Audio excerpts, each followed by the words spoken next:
بسم الله الرحمن الرحيم. السلام علیکم ورحمۃ اللہ وبرکاتہ۔ ان الحمد للہ والصلاۃ والسلام علی رسول اللہ، اما بعد۔ زیوکار معزز سامعین و سامعات، الحمدللہ اللہ کے فضل سے، اللہ کی توفیق سے ہم نے قرآن پاک کا ترجمہ تفسیر کے ساتھ آغاز کیا تھا، اور بحمد اللہ تعالی سورۃ البقرہ کے 27 رکوع ہو چکے ہیں۔ آج انشاءاللہ تعالی سورۃ البقرہ کا 28واں رکوع اور دوسرے پارے کا 12واں رکوع انشاءاللہ پڑھیں گے۔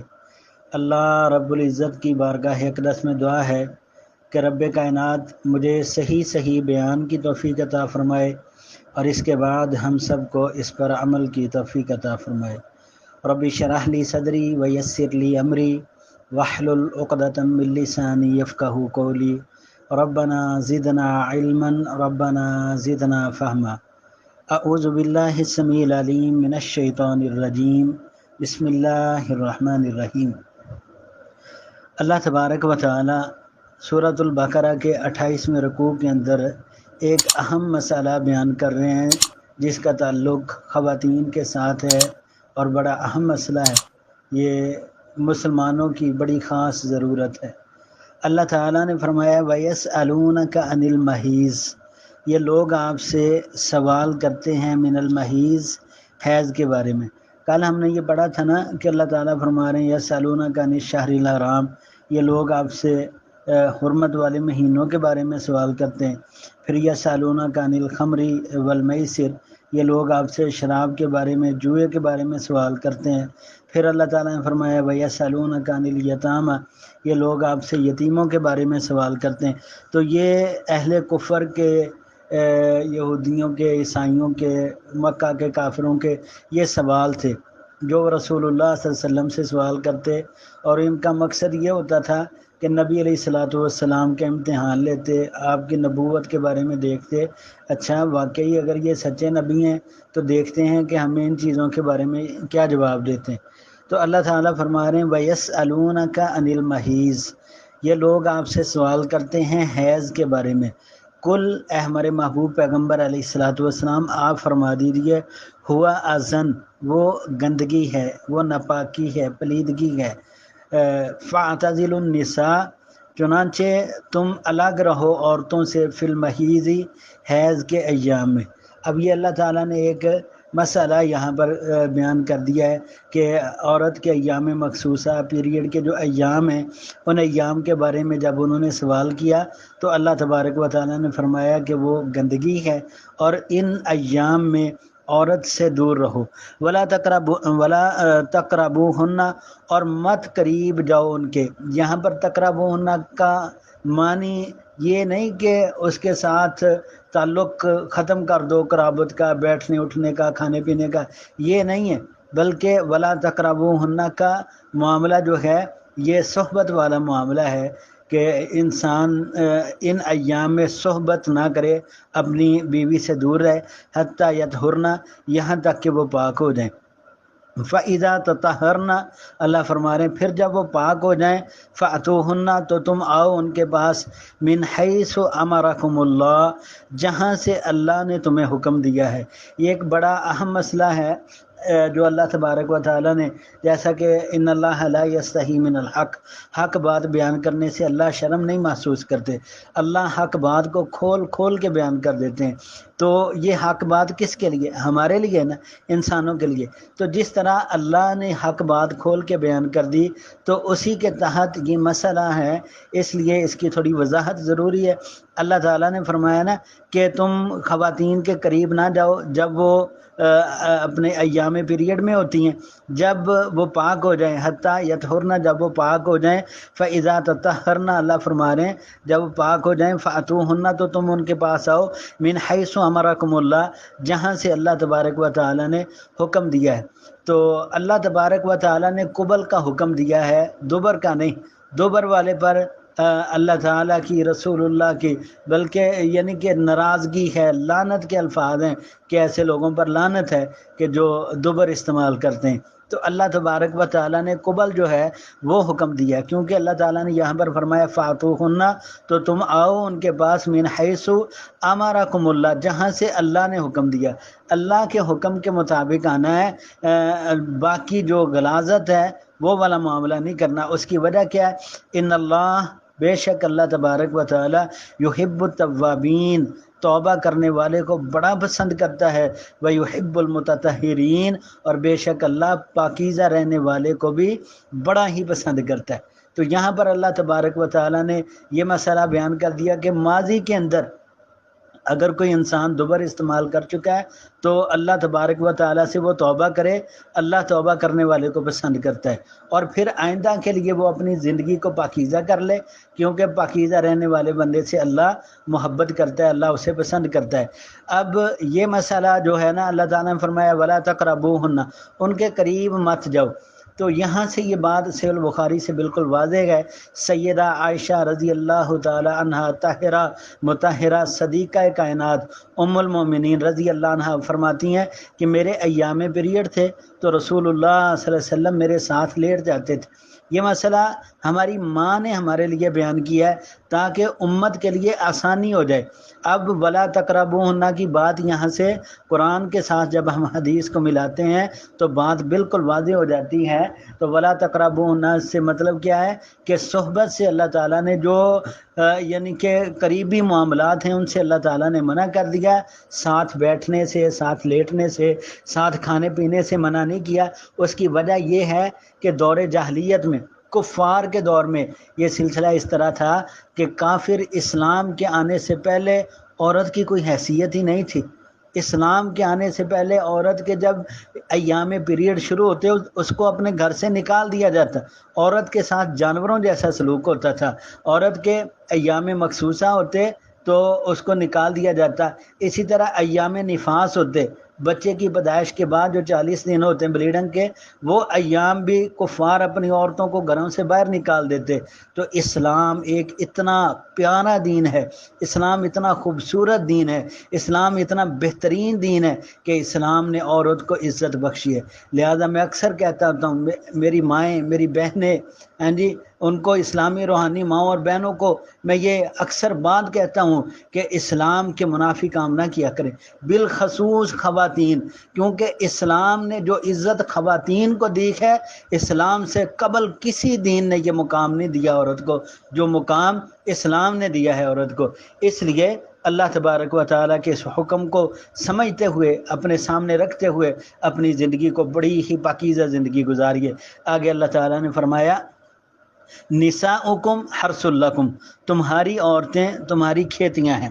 اللہ تعالیٰ فرما رہے ہیں کہ تمہاری عورتیں تمہاری کھیتیاں ہیں، حرث لکم تمہاری کھیتیاں، فاتو حرثکم لہذا تم آؤ اپنی کھیتی میں، ان شئتم جس طرح تم چاہو، وقدموا لانفسکم اور تم آگے بھیجو نیک عمل لانفسکم اپنی جانوں کے لیے، اپنے آپ کے لیے آگے جو چیز بھیجنی ہے وہ اچھے عمل ہونے چاہیے۔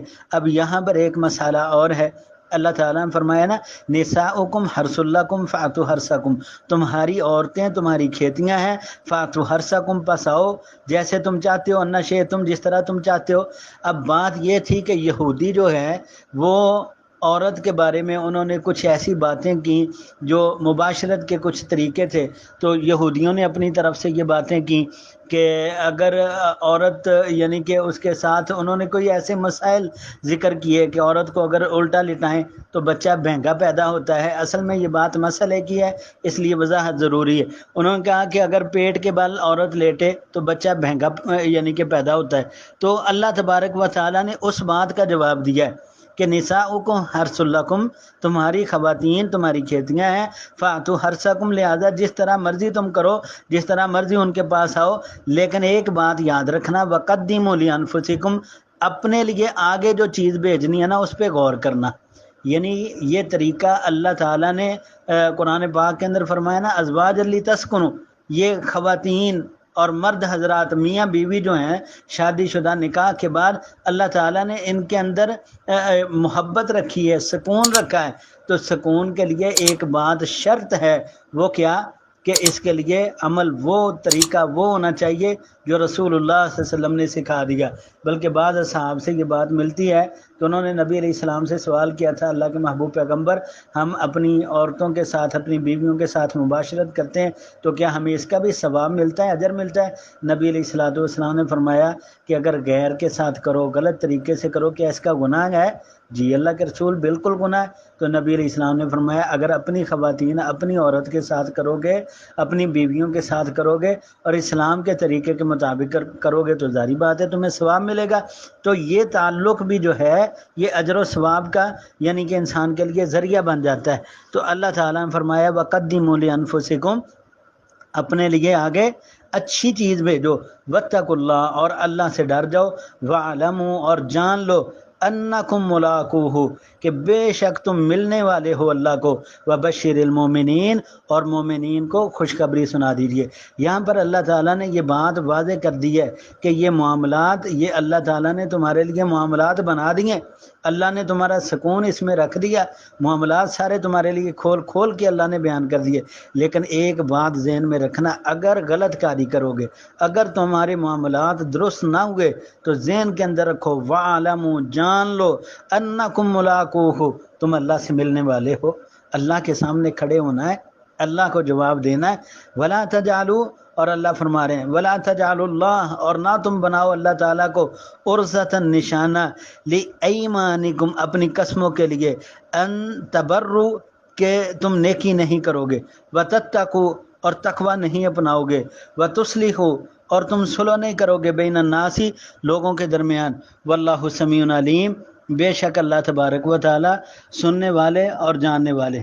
تو اللہ تبارک و تعالی نے یہاں پر یعنی کہ لوگوں کی اصلاح کرتے ہوئے، تربیت کرتے ہوئے اللہ تعالیٰ نے فرمایا کہ یعنی غصے میں اس طرح کی قسم مت کھاؤ کہ میں فلاں کے ساتھ نیکی نہیں کروں گا، فلاں کے ساتھ نہیں بولوں گا، فلاں کے درمیان صلح نہیں کرواؤں گا۔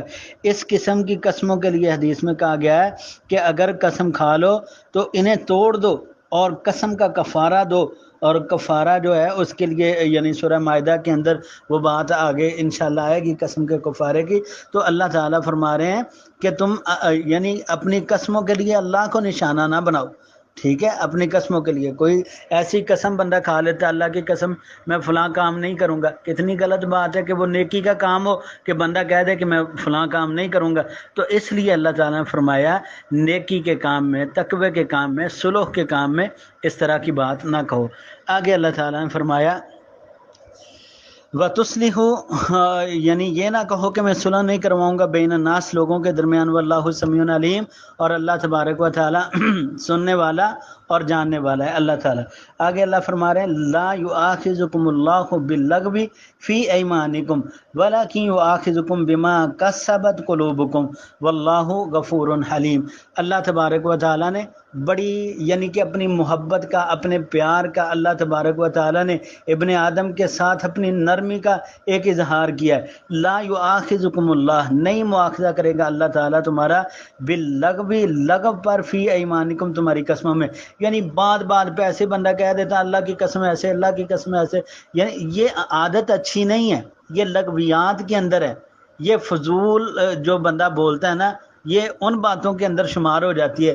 لیکن اللہ کی محبت کا انداز دیکھیے، اللہ کیا فرما رہے ہیں میرے بندے، لا یؤاخذکم اللہ باللغو فی ایمانکم، اللہ تمہاری لغو قسموں کے بارے میں تمہارا مواخذہ نہیں کرے گا، ہاں لیکن اللہ تعالیٰ کس کے بارے میں کرے گا، ولکن یؤاخذکم، وہ تمہارا مواخذہ کرے گا، بما کسبت قلوبکم، اس پر جو کمایا تمہارے دلوں نے، یعنی ایسی قسم جو پورے انہماک کے ساتھ، پورے یعنی کہ بندہ دل و جان کے ساتھ جو قسم دیتا ہے، واللہ غفور حلیم، بے شک اللہ تبارک و تعالیٰ بخشنے والا اور خوب بردبار ذات ہے میرے اللہ تبارک و تعالیٰ کی۔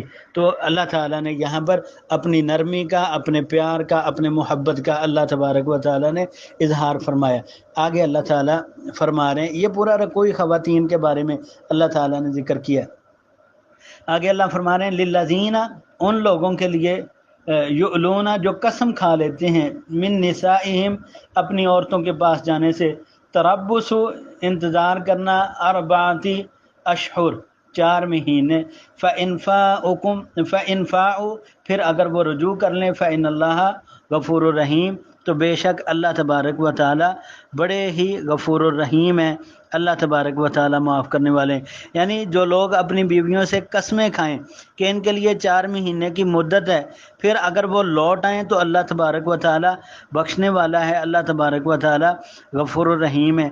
تو یہ بات بھی جو ہے اس میں بھی اللہ تبارک و تعالیٰ نے یہاں پر ایک جو نا مسئلہ اللہ تعالیٰ نے ذکر کیا ہے کہ اللہ تعالیٰ تمہاری لغو قسموں یعنی جو غیر ارادی عادت کے طور پر ہوں، البتہ آمدن جھوٹی قسم کھانا یہ کبیرہ گناہ ہے۔ اور آگے اللہ تبارک و تعالیٰ نے فرمایا کہ جو انسان لغو قسم کھا لیتا ہے اس پہ اللہ تبارک و تعالیٰ مؤاخذہ نہیں فرمائیں گے۔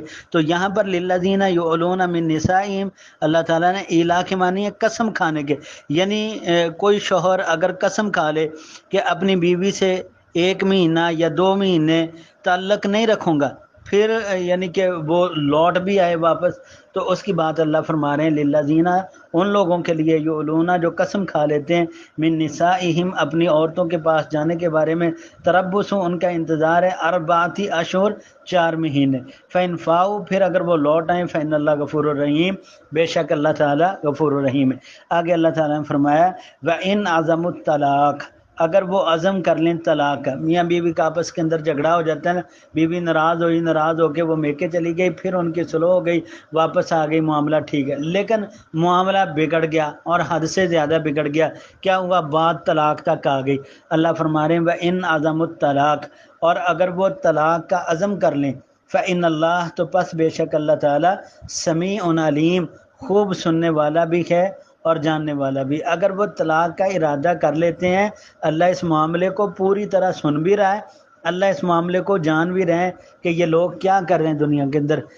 ایک بات کو یاد رکھیں، جائز کاموں میں سب سے زیادہ ناپسندیدہ کام جائز ہے، لیکن سب سے زیادہ اللہ کے ہاں ناپسندیدہ کام جو ہے وہ اللہ تبارک و تعالیٰ کے ہاں طلاق ہے۔ طلاق ایک ایسا عمل ہے کہ جو جائز ہے اللہ تبارک و تعالیٰ کے ہاں یہ معاملہ جائز ہے۔ وَإِنْ عَزَمُوا الطلاق، اللہ فرما رہے ہیں اگر وہ طلاق کا عزم کر لیں فَإِنَّ اللَّهَ سَمِيعٌ عَلِيمٌ، اللہ سننے والے اور جاننے والے ہیں۔ طلاق جائز ہے لیکن اللہ کے ہاں سب سے زیادہ ناپسندیدہ ہے۔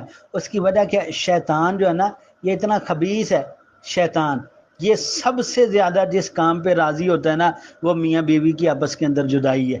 جب یہ میاں بیوی کے اندر آپس میں جدائی ڈال دیتا ہے، ان کا علیحدگی کروا دیتا ہے، تو اس بات پہ شیطان بڑا خوش ہوتا ہے۔ لہذا جس عمل سے شیطان خوش ہوتا ہے اللہ اس سے ناراض ہوتا ہے۔ حت الوسع، میں اپنی بہنوں سے اپنی ماؤں سے یہ گزارش کروں گا، حت الوسع نبھانے کی کوشش کریں کہ معاملہ نبھ جائے، ٹھیک ہے۔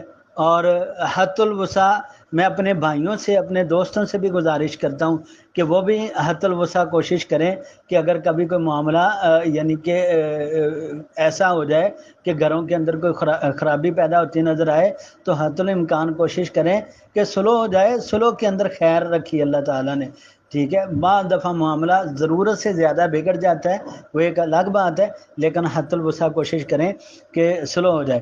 آگے اللہ تعالیٰ فرما رہے ہیں والمطلقات، اور متعلقہ عورتیں یتربصن انتظار میں رکھیں گی بانفسہن اپنے آپ کو 3 قروء 3 حیض یعنی 3 مہینے وہ اپنے آپ کو انتظار میں رکھیں گی۔ ولا یحل، اور نہیں ہے حلال لہن ان کے لیے ان یکتمن یہ کہ وہ چھپائیں ما خلق اللہ اس کو جو پیدا کیا اللہ تعالیٰ نے فی ارحامہن ان کے رحموں کے اندر، ان کننا اگر وہ ہیں یؤمننا ایمان رکھتی باللہ اللہ پر، والیوم الآخر اور یوم آخرت پر۔ یہاں پر اللہ تعالیٰ نے ایک مسئلہ جو ہے نا وہ سمجھا دیا ہے، ایک مسئلہ اللہ تعالیٰ نے یہاں پر بھی ذکر کیا ہے۔ وہ کیا ہے کہ جس عورت کو طلاق ہو جائے، طلاق کے بعد اللہ تعالیٰ فرما رہے ہیں کہ اس کے لیے یہ بات لازم ضروری ہے کہ وہ 3 مہینے تک انتظار کرے، 3 مہینے تک وہ انتظار کرے۔ اس کی وجہ کیا ہے کہ اگر کوئی حمل وغیرہ ہے نا تو وہ واضح ہو جائے گا۔ اگر کوئی عورت کے اندر پیٹ کے اندر حمل ہے تو 2-4 دن کا ہے، 2-4 ہفتوں کا ہے، ٹھیک ہے، وہ 2-3 مہینے میں تو بالکل واضح ہو جائے گا۔ تو جو عورت حاملہ ہے اس کی عدت وضع حمل ہوگی، وہ یعنی کہ اگر نکاح آگے کرنا چاہتی ہے جب تک بچہ پیدا نہیں ہوتا وہ آگے پھر نکاح نہیں کر سکتی۔ 3 مہینے اس لیے اس کو حکم دیا گیا ہے تاکہ بچے کی نشاندہی رہے کہ یہ کس باپ کا، کس مرد کا بیٹا ہے۔ تو اللہ تعالیٰ فرما رہے ہیں تو عورت کے لیے یہ بھی حلال نہیں ہے کہ اگر کوئی بچہ حمل اس کے پیٹ کے اندر ہے تو وہ اس کو چھپا لے۔ ایسی عورت جو اللہ اور یوم آخرت پر ایمان رکھتی ہے تو اس عورت کے لیے یہ جائز نہیں ہے کہ وہ اپنے حمل کو چھپائے۔ آگے اللہ فرما رہے ہیں وَبُعُولَتُهُنَّ، اور ان کے خامد احق کو زیادہ حقدار ہیں، بردہن، ان کو لوٹا یعنی کہ لوٹا لینے کے، فی ذالک، اس مدت میں، ان ارادو، اگر وہ ارادہ رکھیں، اصلاحاً، اصلاح کا۔ اب طلاق ہو گئی ہے، طلاق کے بعد اللہ نے کتنی مدت دی ہے؟ 3 مہینے، ثلاثۃ قروء، 3 مہینے مدت ہے۔ 3 مہینے عورت آگے شادی نہیں کر سکتے۔ پھر آگے اللہ فرما رہے ہیں اگر 3 مہینے کے دوران، اس عدت کے دوران اللہ فرما رہے ہیں وَبُعُولَتُهُنَّ أَحَقُّ بِرَدِّهِنَّ فِي ذَلِكَ، اور ان کے خامد اس بات کے زیادہ حقدار ہیں کہ ان کو اپنے پاس واپس بلا لیں اسی مدت میں، ان اراد اصلاح کا، اگر وہ صلح کا ارادہ رکھتے ہیں، اگر وہ واقعی صلح کا ارادہ رکھتے ہیں نا تو پھر اس مدت میں دوبارہ واپس بلا سکتے ہیں۔ وَلَهُنَّ، اور ان عورتوں کا حق ہے خامدوں پر، مثل مانر، یعنی کہ اس کے اللہ دی، اس کے جو خامدوں کا حق ہے، جس طرح خامد کا حق ہے نا عورت کو واپس بلا لینا، اسی طرح عورت کا بھی حق ہے خامد پر۔ یعنی اللہ تعالیٰ نے مرد اور عورت دونوں کے حقوق کو بیان کیا ہے۔ عورتوں کے بھی حقوق ہے، علیہن بالمعروف، ان عورتوں کے ذمے دستور کے مطابق، وللرجال، اور مردوں کو علیہن، ان پر درجتن، ایک درجہ فضیلت ہے۔ اب یہ اللہ تعالیٰ نے ایک اصول ذکر کیا ہے۔ اللہ تعالیٰ فرما رہے ہیں وَلِلرِّجَالِ عَلَيْهِنَّ درجہ، اور مردوں کو عورتوں پر ایک درجہ فضیلت ہے۔ واللہ عزیز حکیم، اللہ بڑا غالب اور خوب حکمت والا ہے۔ یہ ایک درجہ فضیلت کیا ہے؟ خواتین گھر کے اندر رہتی ہیں، مرد سارا دن محنت کرتے ہیں، لوگوں کی باتیں بھی سننی پڑتی ہیں، سارا دن محنت بھی کرنی پڑتی ہے، مزدوری بھی کرنی پڑتی ہے، مال کمانا پڑتا ہے، جی معاشرے کی باتیں، معاشرے کی تنگیاں، پریشانیاں، ہر چیز کو برداشت کرتا ہے۔ اور اسلام نے کتنا پیارا ہمیں اصول دیا ہے، عورت باعزت طریقے کے ساتھ گھر بیٹھی ہے، عورت باعزت طریقے کے ساتھ گھر بیٹھی ہے۔ خاوند محنت کرتا ہے، محنت کر کے وہ کمائی کر کے لا کے اپنی بیوی کے ہاتھ پہ، اپنی بیٹی کے ہاتھ پہ، اپنی ماں کے ہاتھ پہ لا کے وہ قیمت رکھ دیتا ہے جی۔ اور اللہ تعالیٰ نے کیسا اچھا نظام بنایا، وہ عورت پھر اس سے اپنے گھر کا نظام چلاتی ہے۔ اس وجہ سے اللہ تعالیٰ نے مرد کو ایک درجہ فضیلت دی ہے، لیکن اس فضیلت کا مطلب ہرگز یہ نہیں ہے کہ مرد جو ہے اس فضیلت سے ناجائز فائدہ اٹھائے، عورت پر ظلم و زیادتی شروع کر دے، کیونکہ جس اللہ نے مرد کے حقوق ذکر کیے ہیں نا، اس رب تعالیٰ نے خواتین کے بھی حقوق ذکر کیے ہیں، مردوں کے بھی حقوق ہیں اور خواتین کے بھی حقوق ہیں۔ تو یہاں پر الحمدللہ ہمارے 28 رکوع مکمل ہو چکے ہیں، تو آگے جو رکوع ہے اس رکوع میں بھی یعنی کہ یہی مسئلہ اللہ تبارک و تعالیٰ نے ذکر کیا ہے۔ تو رب کریم سے دعا کرتے ہیں اللہ ذوالجلال والاکرام ہم سب کو صحیح معنوں میں کتاب اللہ کو سمجھنے والا، پڑھنے والا، اس پر عمل کرنے والا بنا دے۔ اللہ ہماری دنیا اور آخرت کو بہتر فرما دے، آمین۔ آخر دعوانا ان الحمدللہ رب العالمین۔